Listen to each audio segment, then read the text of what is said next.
we're done with district, we're done with state commission. Now it's time to read the national commission. Okay, so national commission का meaning एक ऐसा consumer dispute redressal forum which is set up at national level by the central government by notification is known as national commission. याद रखो, national commission is the topmost apex consumer dispute redressal forum, right?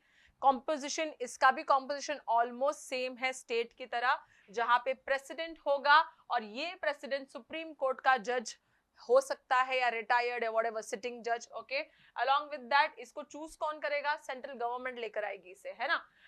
And members same as state, not more than 4 और not less than 4 as it may be prescribed. Okay, 1 person and then 4. Next आता है तुम्हारा tenure.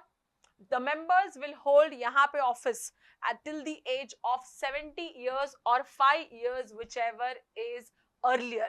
Again यहाँ पे छोटा सा एक asterisk sign है, conditions apply, जो इस topic के थोड़ा सा end में मैं बताऊंगी. But yes, याद रखो कि प्रेसिडेंट का एज 70 years या 5 years whichever is earlier हो सकता है. क्वालिफिकेशन सेम बच्चा, सबका एज 35 से ऊपर, education bachelors degree, experience 10 years in all of these, accounts, law, है ना, कॉमर्स, है ना, accountancy, industry, public affairs, everything, right.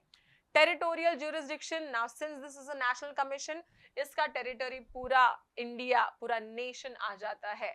Monetary jurisdiction, यहाँ पे 10 crores के ऊपर के जितने भी केसेस रहेंगे वो सारे डायरेक्ट यहाँ पे आ सकते हैं. Okay, along with that appeal, अगर हमने देखा था if you are not happy with the district you can appeal to state, if you're not happy with the state you can appeal to national. but national commission तो apex है ना, ये सबसे top वाला है.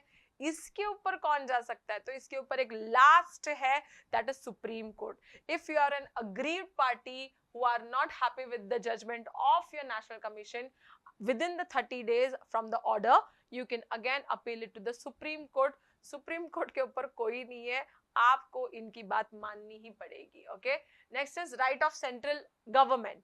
अब सेंट्रल गवर्नमेंट के क्या क्या राइट्स है? वही सेम, वो जब चाहे तब नोटिफिकेशन से लोगों को अपॉइंट कर सकते हैं, टर्म्स ऑफ ऑफिस डिसाइड कर सकते हैं, रेम्यूनरेशन, सैलरी, रिकग्निशन, ये सब नेशनल कमीशन का डिस्कस करेंगे, right. However president and members shall hold the office, जितना उनको टाइम बोला है वैसे, ये एक्ट में यही बताया है. एज आई वाज सेइंग, थोड़ा सा रुक जाओ, आगे जाके पॉइंट आने वाला है. क्या? President can work up to the age of 70 years or 5 years whichever is earlier. But what about the members? Members need to follow this. They can work up to the age of 67 years just like state commission or 5 years whichever is earlier. Okay, so ये आता है तुम्हारा rights of central government. Now इसमें एक last topic है कि penalty for non-compliance of order. अगर district बोल दो, स्टेट बोल दो या नेशनल कमीशन बोल दो, इन्होंने जो भी ऑर्डर दिया है and if you are not re appealing और अपील नहीं कर रहे हो आप ऊपर, तो दैट ऑर्डर स्टैंड्स फाइनल और आपको उनकी बात सुननी पड़ेगी. अगर आपने उनकी बात नहीं सुनी, आपने कंप्लाई नहीं किया as a producer, manufacturer, trader और अ कंज्यूमर, किसी के भी अगेंस्ट हो सकता है ये, राइट.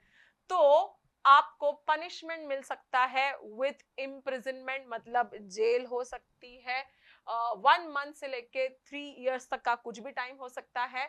along with that आपको फाइन एज अ पेनल्टी भरनी पड़ेगी, that would be 25,000 but may extend to 1 lakh और both मतलब जेल भी और फाइन भी भरो, ये कुछ भी अवेलेबल हो सकता है. So national commission is again important. 3 commission पढ़े हम लोगों ने, district, state and national. all of the 3 are most important in terms of distinguish between.